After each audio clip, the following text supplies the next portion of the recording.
En no escasa medida nuestro universo, como el del exiliado, sigue aún dividido entre aquellos que buscan la libertad y los que prefieren someterse, entre los que llegado el caso se exilian y los que persiguen a los exiliados incluso en el extranjero, entre los que defienden que todo sea igual para que resulte inicuo y los que abrigan una esperanza en su pecho de un mañana mejor.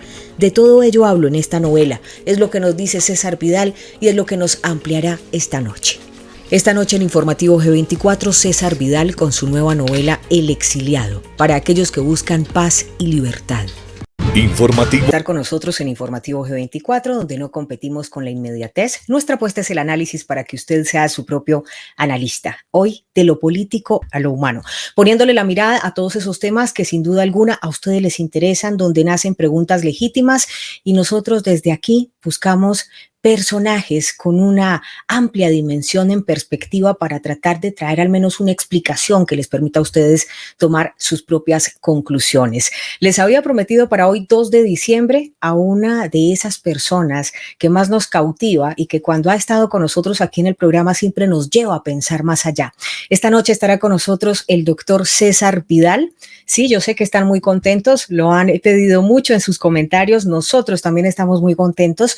Recordemos que el doctor César Vidal es un historiador, escritor, comunicador norteamericano de origen español, doctor en historia, además con muchísimos premios, incluso ha traducido obras incluso de premios Nobel. Esta noche el doctor Vidal pues va a estar con nosotros presentándonos un tema que yo sé que confluye con muchos otros que ha tratado incluso en ese prestigioso programa de radio que él conduce, La Voz de César Vidal, que se escucha al uno y al otro lado del Atlántico. Ya él había estado con nosotros cuando nos presentó en aquella oportunidad un libro buenísimo, Un mundo que cambia, donde nos explicaba incluso el futuro de las libertades y de la democracia en una sociedad globalizada. Nos puso a pensar muchísimo sobre el globalismo. Pues esta noche vamos a hablar con él sobre el exiliado, su nueva novela y que yo sé que nos va a poner a pensar mucho más. Ya vamos llegando al punto de equilibrio, entonces les damos la bienvenida gracias a nuestro equipo de moderadores.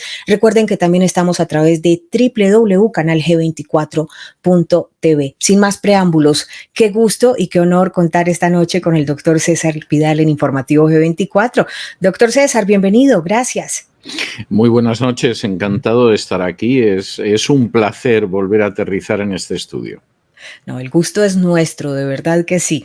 Bueno, nos puso a pensar muchísimo con ese libro anterior, Un mundo que cambia, nos puso a estudiar, porque aquí usted sabe que más que un canal es una comunidad de analíticos, nos puso a estudiar bastante y en esta oportunidad nos tiene muy inquietos porque viene a presentarnos un nuevo libro que se llama El exiliado. Y por supuesto, pues como muchas personas que están aquí también siguen su trabajo, escuchamos diario en su programa de radio que dice Desde el exilio. ¿Qué lo conecta con este nuevo libro que viene a presentarnos? Bueno, me conectan bastantes cosas y el exilio no es la única que me conecta con ello. El exiliado, a diferencia de Un mundo que cambia, es una novela, no es un ensayo, no es un libro de historia, no es un libro de no ficción, es una obra de ficción, pero es una obra de ficción con la que yo pretendo también que la gente piense. Fundamentalmente, cuando yo escribo, lo que pretendo, por un lado, es que la gente se entretenga. Yo creo que el entretenimiento es muy importante. Pretendo que la gente aprenda y, si es posible, que ni siquiera se dé cuenta de que esté aprendiendo. Y pretendo que también reflexione, que piense, que se plantee cuestiones que a lo mejor no se ha planteado. En el caso del exiliado nos encontramos con una historia que acontece a lo largo del siglo XVI en la Europa que está desgarrada entre la Reforma y la Contrarreforma y donde el protagonista en un momento determinado tiene que abandonar su país, marcha en busca de una libertad que no tiene la nación donde vio la primera luz y vaya atravesando una Europa que, aunque esté situada 500 años atrás, desde muchos puntos de vista, plantea situaciones con las que nos encontramos todavía nosotros. Y yo creo que esa es una de las ventajas de este tipo de novelas, que nos permite ver que el ser humano, a fin de cuentas, tampoco es tan distinto por mucho que pasen los siglos.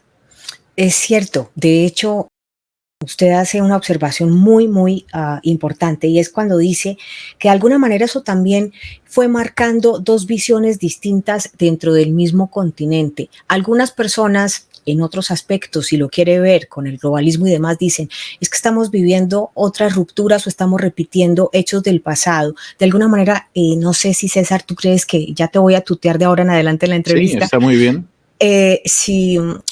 Si tú crees que en este momento estamos repitiendo algo de lo que se pudo observar en esa época que estudiaste para este libro, para esta novela. Vamos a ver, yo sinceramente no creo que la historia se repita. La historia pasa, acontece, sucede y se acabó, pero sí creo que la naturaleza humana es sustancialmente la misma y eso significa que hay desafíos que permanecen a lo largo de los siglos. En el exiliado, ese exiliado que ansía llegar a un lugar donde haya libertad y que no sea un lugar como el lugar del que él se exilia, del que huye una noche a escondidas, deprisa y corriendo, pues se va a ir encontrando con una realidad en la que, por ejemplo, aparece la corrupción, en la que aparece la venalidad, en la que aparece el abuso de poder, en la que aparece la superstición, en la que aparece la falta de formación. Bueno, todo eso son desafíos que tenemos hoy en día, incluso de manera curiosa, porque la novela se escribió y se concibió previamente a ello, nos encontramos a veces con epidemias. Y es curioso que algunos de los lances de los avatares del exiliado pasan por en medio de una epidemia y esto no tiene nada que ver con el coronavirus. Esto estaba escrito previo a que sucediera la crisis del coronavirus, pero muestra hasta qué punto realmente nos encontramos con una serie de desafíos continuamente. Las autoridades públicas son siervos públicos o se sirven del público. Y sería una de las cuestiones que se plantea en el exiliado. En un momento determinado existe verdaderamente una separación y un control de poderes o por el contrario los poderes nos controlan y nos separan a nosotros.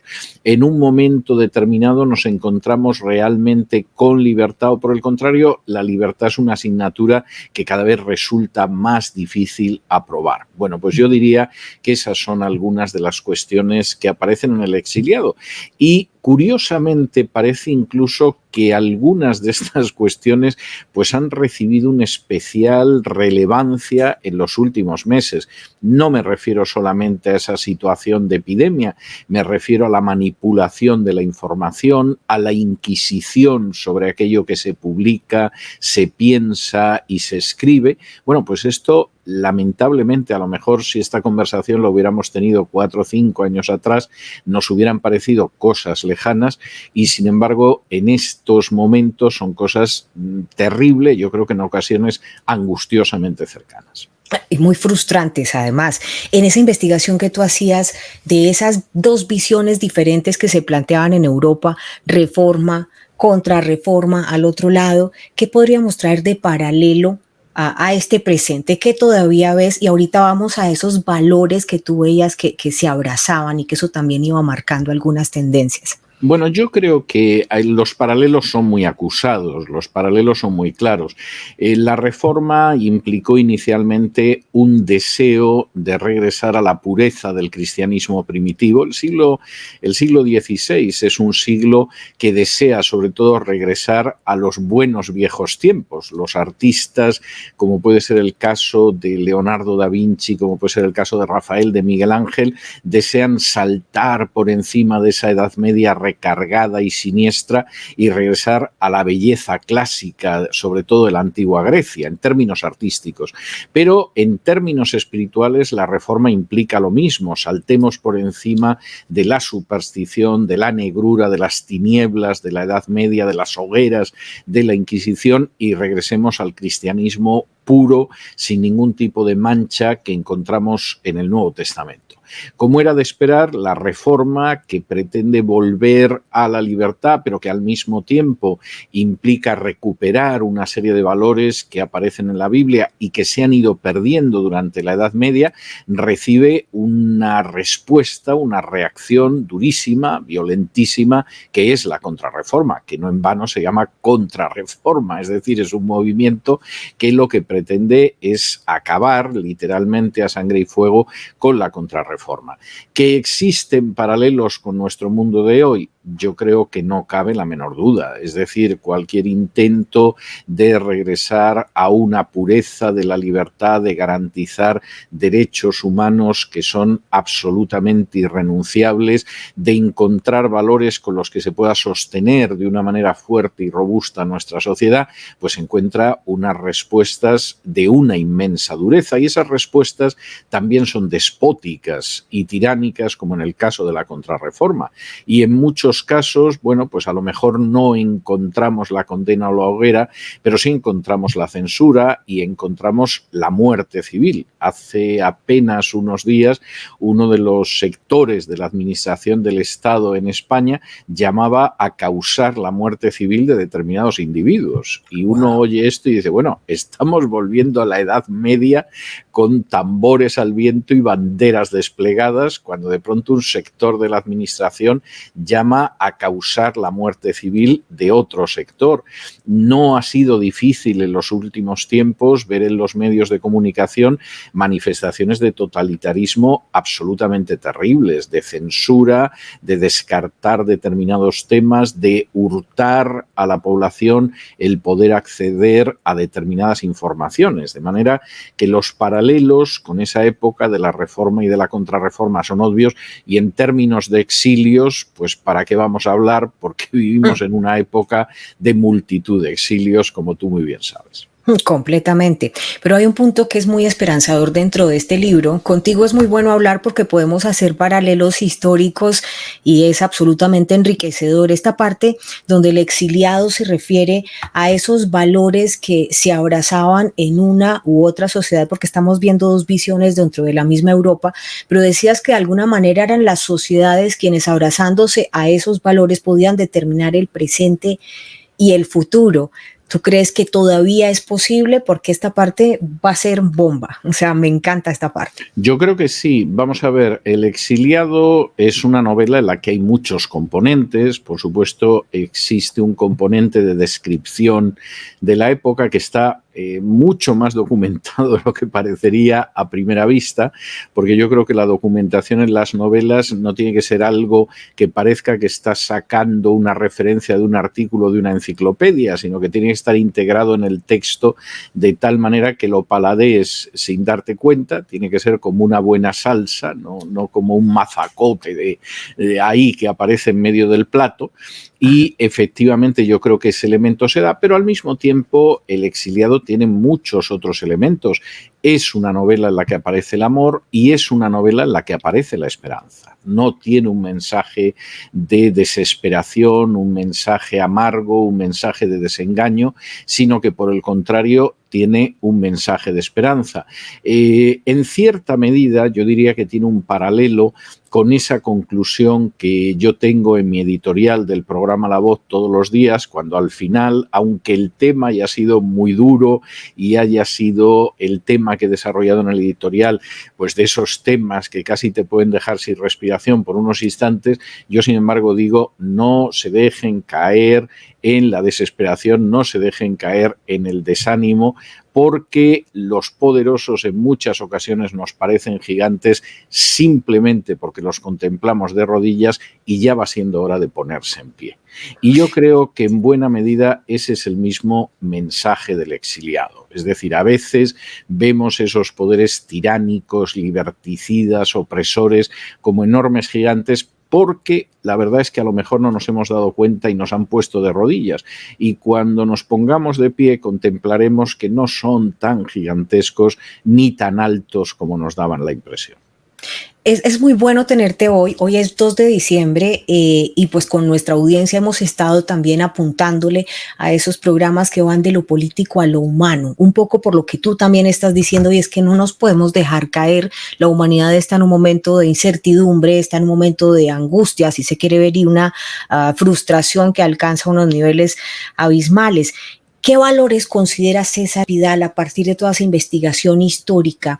¿Cuáles crees tú que son esos valores que van a ser cruciales, determinantes para las futuras sociedades o para el futuro de una sociedad que en este momento está en un mundo que cambia? Bueno, vamos a ver.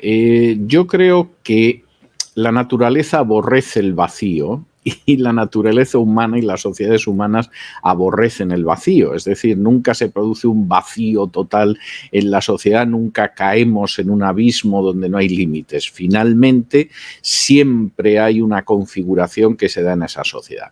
Lamentablemente, esa configuración en muchos casos puede acabar teniendo toda una estructura que es contraria a la libertad, que es contraria a la expresión natural del ser humano, que es contraria a los valores que confieren la prosperidad y la dicha a una sociedad, y ese es un riesgo en el que vivimos ahora. La propia agenda globalista, a la que yo me he referido con abundancia en Un mundo que cambia y en otros libros míos, va en esa dirección.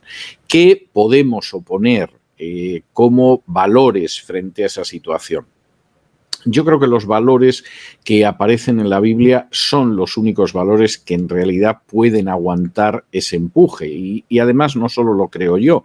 De hecho, los grandes impulsores de la agenda globalista son también conscientes de ello y por eso los están atacando. La idea de la libertad, una libertad que empieza por la conciencia, pero que se extiende también a las familias, que se extiende también a las sociedades, a las naciones, es una de las ideas absolutamente pilares, absolutamente pivotes para que nuestra sociedad no acabe siendo un rebaño de individuos a los que se puede sacrificar en cualquier momento. La idea de poder en esa libertad de conciencia al mismo tiempo contar con la libertad de expresión, de que no exista una censura, de que se pueda debatir absolutamente todo, es absolutamente esencial. La idea de una supremacía de la ley que está por encima de todos los cargos, las instituciones, los poderes, porque la ley está por encima y frente a la ley somos iguales. Es decir, no pertenecemos a grupos más o menos privilegiados ante la ley o grupos que efectivamente de alguna manera pueden pasar mejor frente a la ley, sino que ante la ley somos todos iguales, resulta otro de esos pilares absolutamente fundamentales. Y por supuesto también es un pilar fundamental el poder recuperar valores como la idea del trabajo bien hecho y además un trabajo que es digno, que no es un castigo de Dios, sino la manera en que podemos servir mejor a la sociedad, a nuestra familia y a nosotros mismos. La idea de una visión económica sensata y no utópica. Las utopías al final siempre las acaban pagando los mismos y no suelen llevar a buenos sitios, y la misma idea también del control del poder, es decir, el hecho de que los ciudadanos no teman al gobierno, sino que en todo caso los que gobiernan tengan que guardarse mucho de los ciudadanos porque ellos no tienen que servirse de los ciudadanos, sino que tienen que servir a los ciudadanos.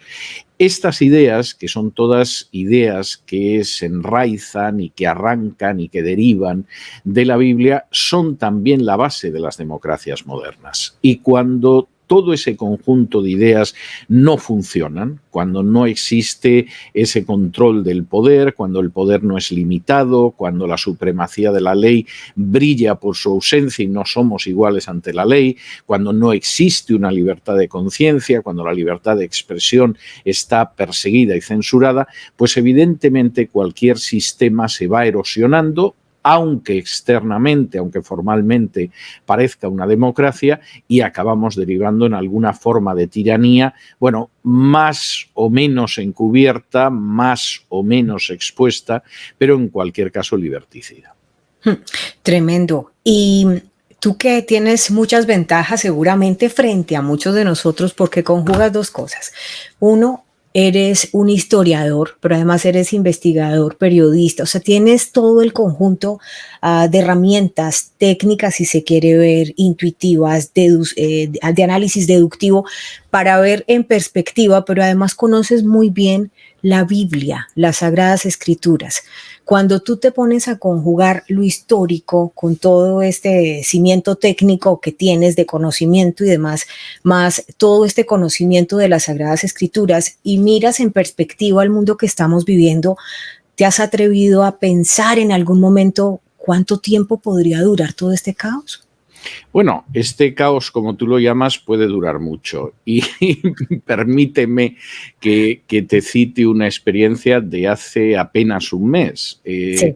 Hace algo más de un año formamos un centro de estudios bíblicos online que se llama Teshuvah. Y entonces todos los meses yo enseño una asignatura que está relacionada con una porción de la Biblia. Y la última, hace un mes, era sobre la generación que vivió en la época del profeta Isaías. Estamos hablando del siglo VIII antes de Cristo, ¿eh? O sea, hace casi 3.000 años. Y cuando yo recogía la opinión de los alumnos, a medida que iban pasando las horas de clase, sobre ese mundo, algunos de los alumnos me dijeron, mire, he tenido la sensación, mientras estaba en clase, de que de pronto abría la puerta de casa y me iba a encontrar con Isaías en la calle. Había quien decía, bueno, he tenido la sensación de que en vez de estar escuchando lo que usted enseñaba sobre esa generación de la época de Isaías, lo que estaba era leyendo el periódico o viendo el noticiario del día. En última instancia, y esto a mí me parece enormemente importante, más que dar argumentos o instrumentos para dedicarse a predecir el futuro, como si tuviéramos una bola de cristal en la mano, la Biblia sobre todo lo que proporciona es claves de interpretación del presente. Y uno de pronto descubre que cuando uno lee a Amós, cuando uno lee a Isaías, cuando uno lee a Jeremías, pero también cuando lee, por supuesto, los evangelios o las cartas de Pablo, se encuentra con una sociedad que, aun separada por milenios, se parece extraordinariamente a la nuestra. De pronto aparecen los mismos políticos corruptos, la gente asustada, las ovejas sin pastor, que era como Jesús definía la sociedad de su tiempo, aquellas personas que aprovechan la superstición, el poder político, el poder religioso, el poder económico para oprimir a los demás y al mismo tiempo una ansia tremenda de poder salir de esa situación de esclavitud que muchas veces quizá no es una esclavitud física literal, pero que sí es una esclavitud espiritual. Y yo creo que ese es uno de los elementos que hace que de pronto te pongas a leer esos escritos y efectivamente tengas la sensación de decir, parece que me estoy viendo en un espejo o parece que estoy viendo las últimas noticias que acabo de contemplar en G24. Pues fíjate que en G24 también les decimos todo el tiempo que hay que doblar rodilla ahora más que nunca. Esa humildad en los corazones en medio de una sociedad superflua, de un mundo materializado. Hoy estamos aprovechando con César Vidal, que es 2 de diciembre. Empieza la Navidad, una época mal interpretada de alguna manera, porque mientras muchos están concentrados solo en regalos y demás, para nosotros es el recuerdo de esa promesa enorme del niño Jesús, y a mí me gustaría ver tu punto de vista, ya que también ahorita volvemos a decir el nombre de tu escuela bíblica. Bueno, es el Centro de Estudios Bíblicos Teshuvah. Teshuvah se escribe con SH y terminado en VAH, es una palabra hebrea que significa conversión, ¿no? Y es el nombre de este centro de estudios bíblicos que, por cierto, esta semana, final de semana, comienza el curso bíblico de este mes, que va a estar dedicado al Éxodo.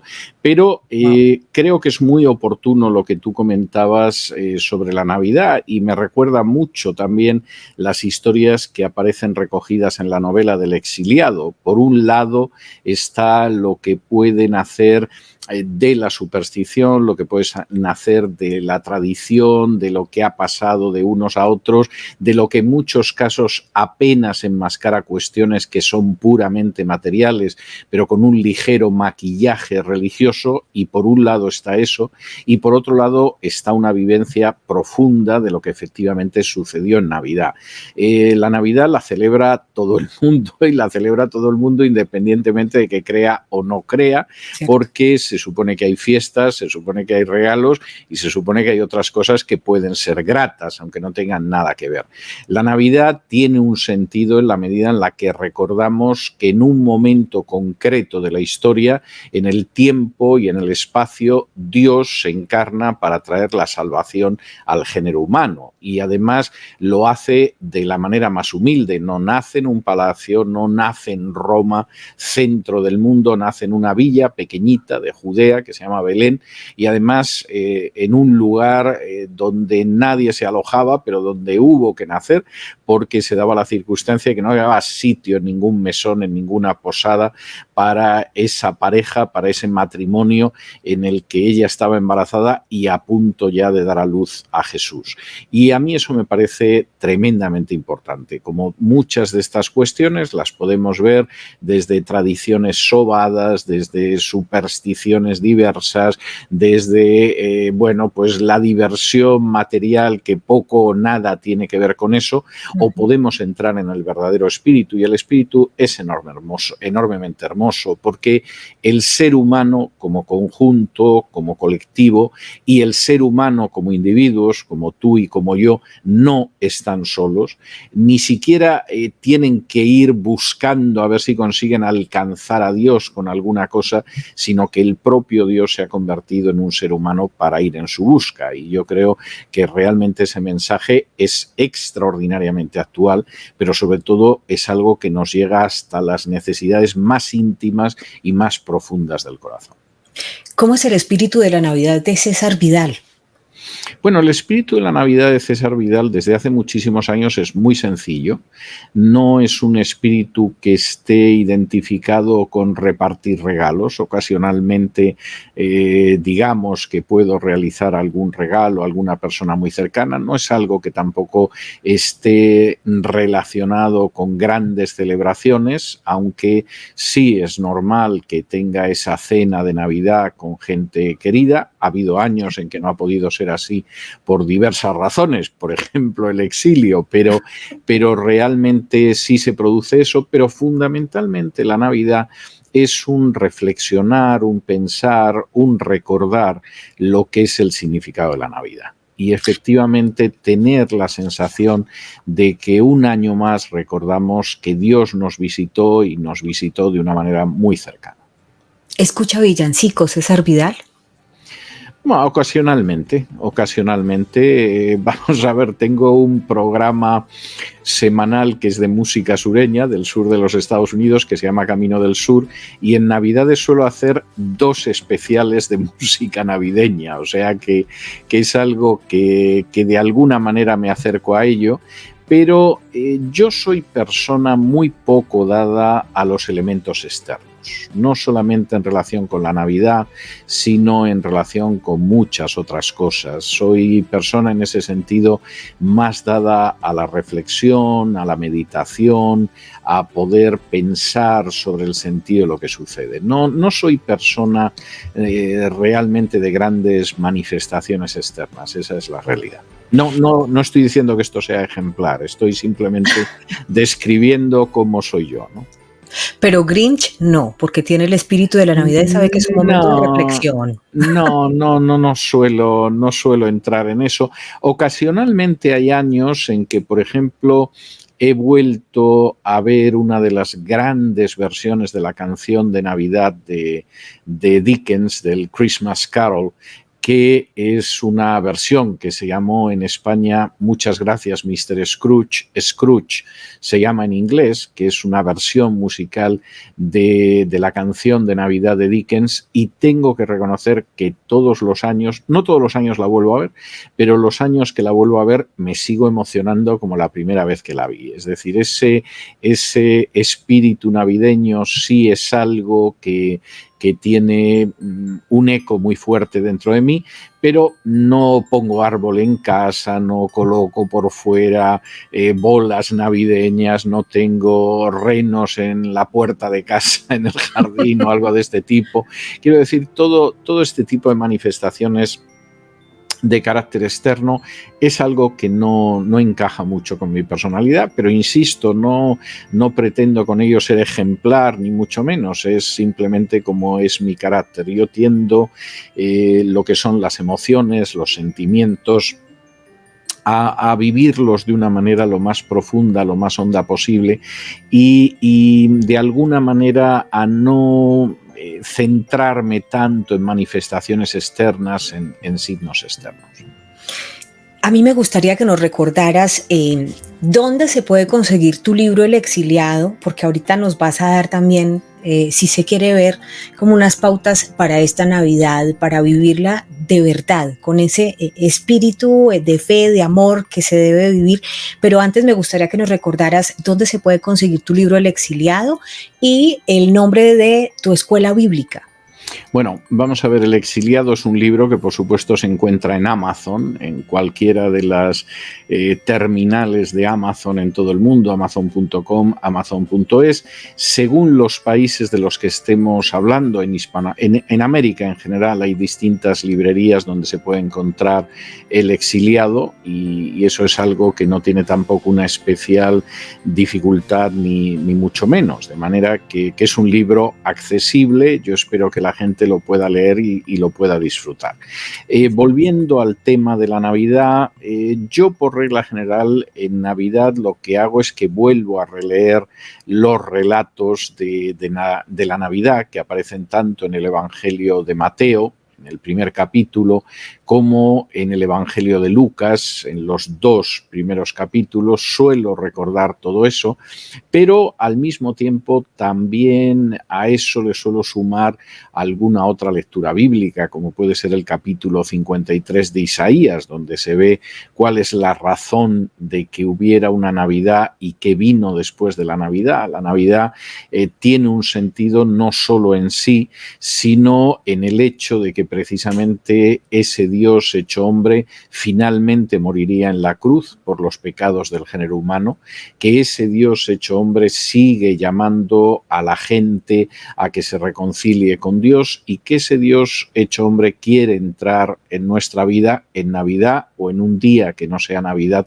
para vivir de una manera distinta. Y cualquiera que lea, por ejemplo, el capítulo 15 del Evangelio de Lucas se encuentra precisamente con lo que significa esa venida de Jesús, que es como el pastor que se encuentra a la oveja perdida, que se la hubieran comido las fieras si no llega el pastor, como esa mujer que busca una moneda perdida y que si ella no se pone a barrer toda la casa, perdida se queda para siempre la moneda, o como ese padre que tuvo un hijo loco, absolutamente insensato, que era el hijo pródigo, al que de todas formas recibió en su casa con un gran banquete.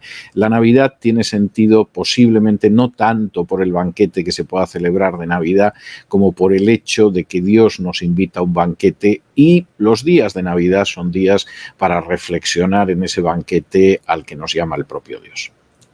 Bellísimo. ¿Puedo pedirte un regalo? ¿Quieres que te regale algo? ¿Quieres que te sugiera un regalo? ¿Qué es exactamente lo que deseas? Quisiera que nos regales en tu voz una de esas lecturas para todos los analíticos porque les va a gustar mucho. Bueno, ¿quisieras que la leyera ahora? ¿Quieres que la lea en mi programa de radio? ¿Qué te gustaría? No, aquí yo te espero, no hay problema. No tienes que esperarme. Yo tengo siempre una Biblia encima de la mesa. Esto no estaba preparado para los que piensen, esto lo tenían preparado, esto lo tenían preparado y realmente pues sucede exactamente esto.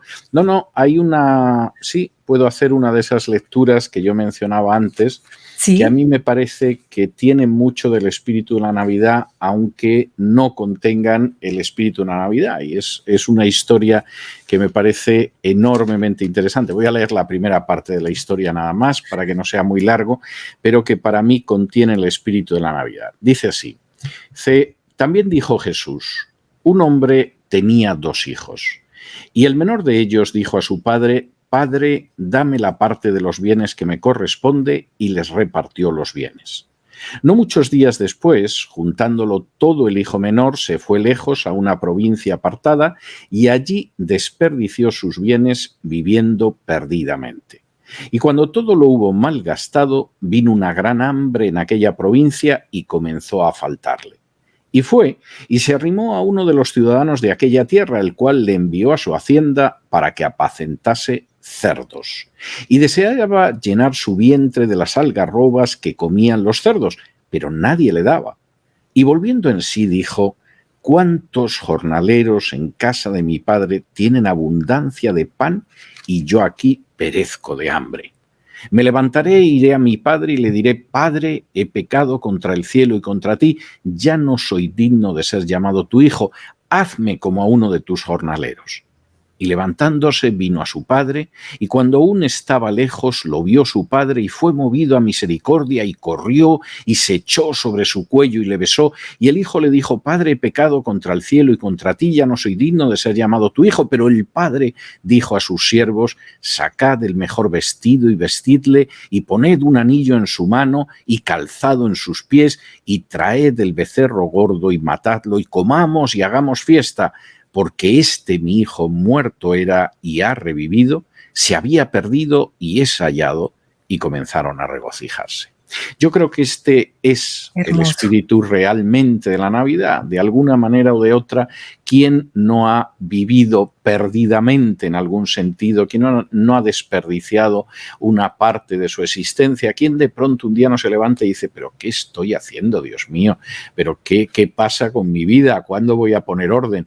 ¿Quién no se ha encontrado en situaciones como esas? Y el mensaje de esta hermosa parábola, de la que yo he leído solo la primera parte, es que aquel muchacho volvió en sí, decidió ir a la casa, se había hecho un pequeño script, un guión de lo que le tenía que decir a su padre: Padre, he pecado contra el cielo y contra ti, no soy digno de ser como uno de tus siervos, etc.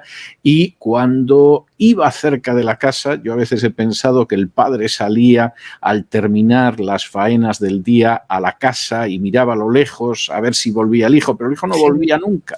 Y aquella tarde de pronto vio un bultito a lo lejos, el bultito se fue convirtiendo en una silueta, se dio cuenta de que era el hijo, echó a correr hacia él, y cuando abrazó al hijo, el hijo empezó a contarle el guión: Padre, he pecado contra el cielo y contra... Pero el padre lo paró y dijo: no, mi hijo estaba muerto, ha vuelto a la vida, vamos a celebrarlo con un banquete.